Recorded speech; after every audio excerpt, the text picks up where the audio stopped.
काय काय हवा होय छावा तिकडे बर बर छावा छावा. तर इथं बघत आहेत पिक्चर. नाही नाही तिकडं अजून चालू व्हायचं आहे, तिकडं दाखवणार आहे, अजून दाखवलं नाही. अक्षय कॉफी पितोय, ऐश्वर्या आईस्क्रीम खातीये. काय फ्लेवर आहे आईस्क्रीमचा? अमूलचं आहे, अमूलचं. बापरे आईस्क्रीम खायला या म्हणत आहे ऐश्वर्या. तर घ्या आईस्क्रीम सगळ्यांनी आणि खा आईस्क्रीम. आणि विकास टाळ्या वाजवतोय. आणि इकडं आम्ही घरीच बघत आहे छावा मूवी. हॅलो नमस्कार, स्वागत आहे तुमचं माझ्या चॅनलवर म्हणजेच ब्लॉग विथ संगीतामध्ये. आणि सगळ्यात अगोदर सगळ्यांना श्री स्वामी समर्थ. आणि हा व्हिडिओ आहे रविवारचा. तर इथं रविवारच्या सकाळच्या नाश्त्याची तयारी सुरू आहे. तर नाश्त्यासाठी कालच ठरवलेलं होतं की उद्या सकाळी काय बनवायचं आहे. तर मुगाचे वडे किंवा भजी म्हणूया आपण, तर ते बनवायचं होतं. तर त्याच्यासाठी मी उठल्या उठल्याच सकाळी मुगाची डाळ भिजत घातली होती.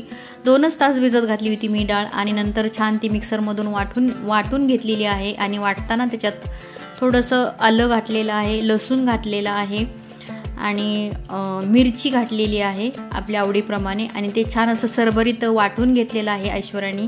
आणि नंतर त्याच्यात मिक्स केलेलं आहे ओवा, मीठ, आणखीन जिऱ्याची पावडर, भरपूर सारी कोथिंबीर आणि गरम तेल मिक्स करून छान असे हे वडे करून घेतलेले आहेत मुगाचे रविवारच्या नाश्त्यासाठी. आणि रविवार असल्यामुळे काहीतरी स्पेशल झालं पाहिजे. तर संडे स्पेशल म्हणून हा नाश्ता पण स्पेशल आहे आणि आज जेवणासाठी पण काहीतरी स्पेशल आहे. तर ते तुम्हाला पुढं दिसणार आहे. कारण सगळ्यात अगोदर जी मी सुरुवातीला क्लिप जोडलेली होती ती शनिवारची होती, जिथं ऐश्वर्या आणि अक्षय बसलेले होते, म्हणजे काल संध्याकाळी शनिवारी. आणि हा व्हिडिओ आहे रविवारचा. मी व्हॉइस ओव्हर देते आहे रविवारी आणि हा तुमच्यापर्यंत पोहोचेल सोमवारी. तर शनिवारीच अक्षयने सांगितलं होतं की मला उद्या शोरमा खायचा आहे.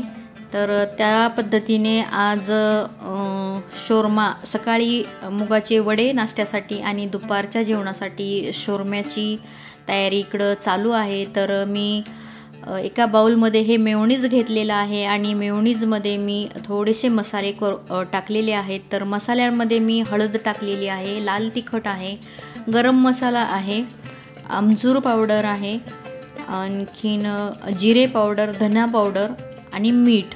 हे सगळं थोड्याशा तेलावर मी परतून घेतलं आणि नंतर मेयोनीजमध्ये टाकून ते छान असं फेटून घेतलं. आणि हा आपला तंदूर मेयोनीज तयार झालेला आहे शोरम्यासाठी.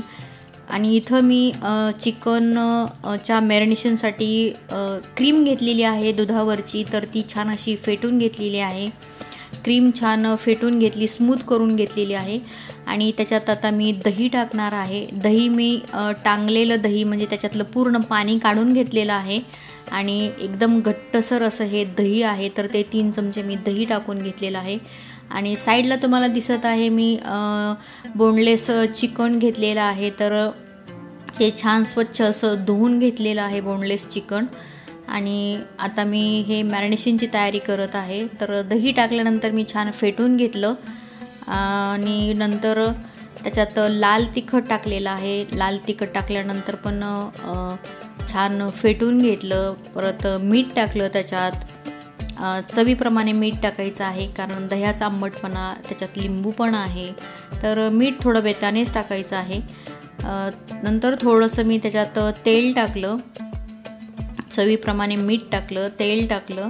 आणि हा लसूण आहे तो मी किसणीने असा किसून घेतला होता, छोट्या किसणीने लसूण, किंवा तुम्ही पेस्ट पण करून टाकू शकता. तर मी किसून घेतला होता, तो पण त्याच्यात टाकून घेतला. आणि आता विस्कर बाजूला ठेवला आणि विस्करच्या आणि काही जास्त जमणार नाही त्याच्यामुळे मी आपल्या हातानेच सुरुवात केलेलं आहे छान असं फेटायला. आणि मी ते छान फेटून घेतलेलं आहे मॅरिनेशनसाठी. तर आता मी त्याच्यात चिकनचे पीस आहेत ते मी पूर्ण मॅरिनेशन करून घेणार आहे. हा मसाला जो आहे तो पूर्ण सगळ्या चिकनला मी लावून घेणार आहे. आणि 1 तासभर तरी असंच मी झाकण लावून ते फ्रीजमध्ये ठेवून देणार आहे.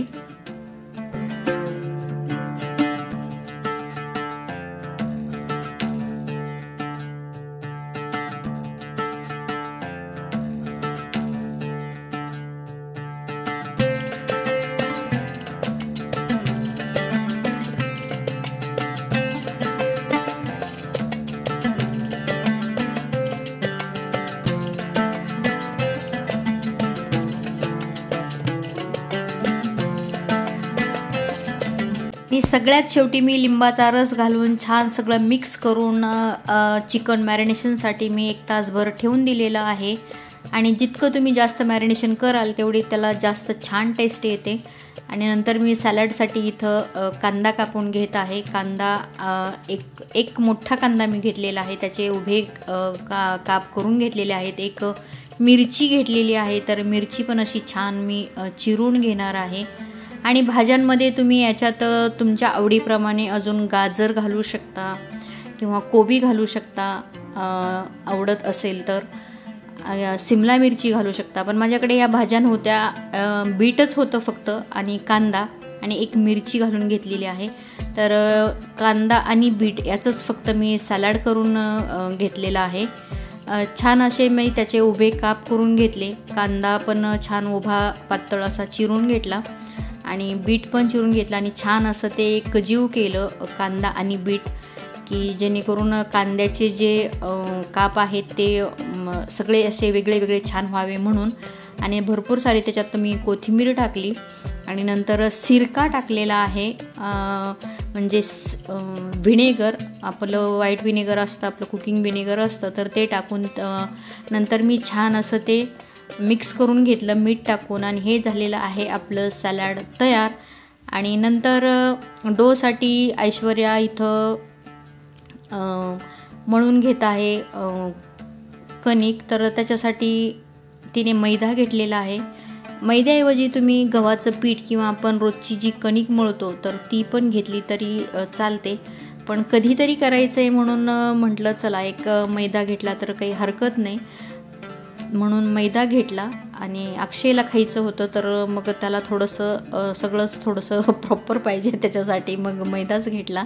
आणि जे दह्यातलं जे पाणी काढलं होतं मी याच चाळणीत स्ट्रेनरवर दही टाकलं होतं आणि त्याच्यातलं सगळं पाणी काढून घेतलं होतं. ते पाणी मी या कणकेत तिला टाकायला लावलं, थोडंसं मीठ टाकलं, तेल टाकलं आणि छान अशी ही कणिक आपण मी मळून, म्हणजे ऐश्वर्याने मळून घेतली ही कणिक, म्हणजे ह्याच्यासाठी शोरमा करण्यासाठी. आणि थोडा वेळ तिला साईडला अशीच ठेवून दिलेली आहे. आणि अर्धा तासानंतर ती त्याची चपात्या लाटायला घेतलेल्या आहेत ऐश्वर्याने. म्हणजे छान आपण रोज कशा चपात्या किंवा पोळ्या फुलके करतो त्याच पद्धतीने करायचे आहेत. छोट्या मोठ्या तुम्हाला जसं पाहिजे तेवढ्या छोट्या मोठ्या घेऊ शकता. जास्त पातळ पण नाही करायची आणि जास्त जाड पण नाही करायची आहे ही चपाती. तर ती अशी छान भाजून घ्यायची आहे दोन्ही साईडनी. तर बघा छान मस्त अशी ऐश्वर्याने तयार केलेली आहे. जास्त मोठी नाही केली, जास्त छोटी पण नाही केली आणि पातळ पण नाही आणि जास्त जाड पण नाही. तर छान तिने चपाती लाटून घेतली आणि दोन्ही साईडने छान अशी मस्त भाजून घेतलेली आहे बघा. आणि नंतर त्याला तिने बटर लावून घेतलेलं आहे, की जास्त अशी कडक होऊ नये चपाती म्हणून तिने मस्त त्याला बटर लावून घेतलं. त्याला मॉइश्चर राहावं त्याच्यासाठी. तर ऐश्वर्याच्या एका साईडला चपात्या चालू होत्या आणि मग मी दुसऱ्या साईडला एक पॅन ठेवलेलं आहे. पॅन नाही आहे, हा डोश्याचा तवा आहे. तर पॅन माझं थोडंसं खराब झालं आहे, त्याच्यामुळे मी तव्यावरच चिकन मॅरिनेशन केलेलं आहे ते चिकन फ्राय करून घेणार आहे. तर त्याच्यावर मी थोडंसं तेल टाकलं. तर हे मॅरिनेशन केलेलं चिकन आहे आणि तव्यावरच मी हे चिकन दोन्ही साईडनी छान रोस्ट करून घेणार आहे. पॅनमध्ये छान होतं, म्हणजे थोडंसं पॅन खुलगट असतो ना त्याच्यामुळे. पण माझं पॅन थोडं खराब झालेलं आहे, त्याच्यामुळे मी पॅन नाही वापरला. ह्याच तव्यावरच मी हे चिकन दोन्ही साईडनी छान रोस्ट करून घेणार आहे. आणि याच्यात बसतील 2-3 पीस टाकले आणि वरतून थोडंसं तेल टाकलं आणि थोडं झाकण लावून आहे ना थोडं मी छान असं दोन्ही साईडने एकदम आपण तंदूर कसं करतो त्याप्रमाणे मी दोन्ही साईडनी छान असं चिकन मी ते रोस्ट करून घेणार आहे.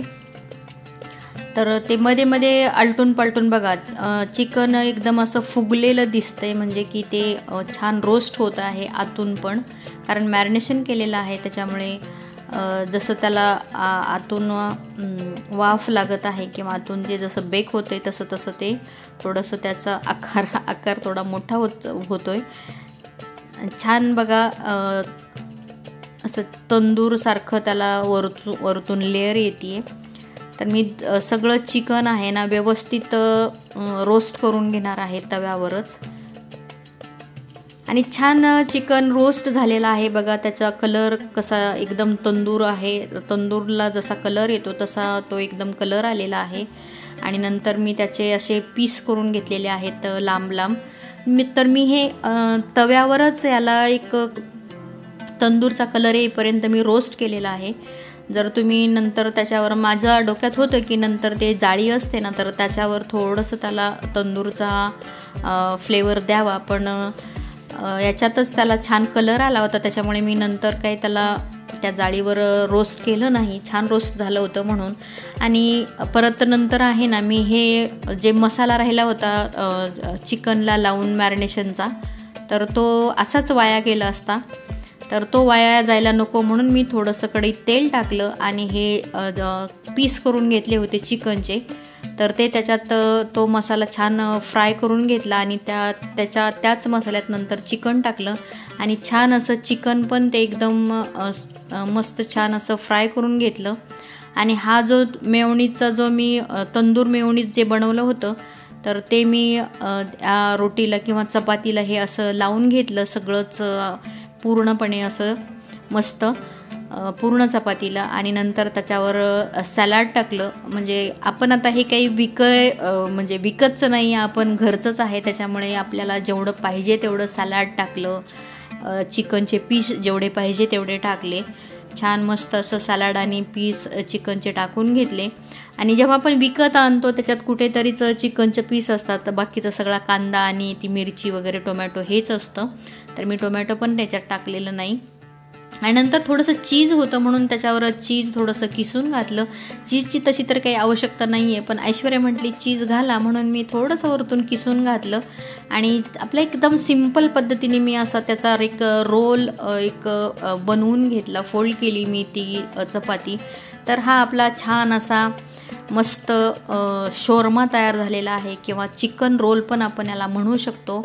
आणि याला मी छान टिश्यू पेपर लावून त्याला टूथपिक वगैरे लावून छान खाण्यासाठी मी हातात धरण्यासाठी त्याला सजवलेला आहे.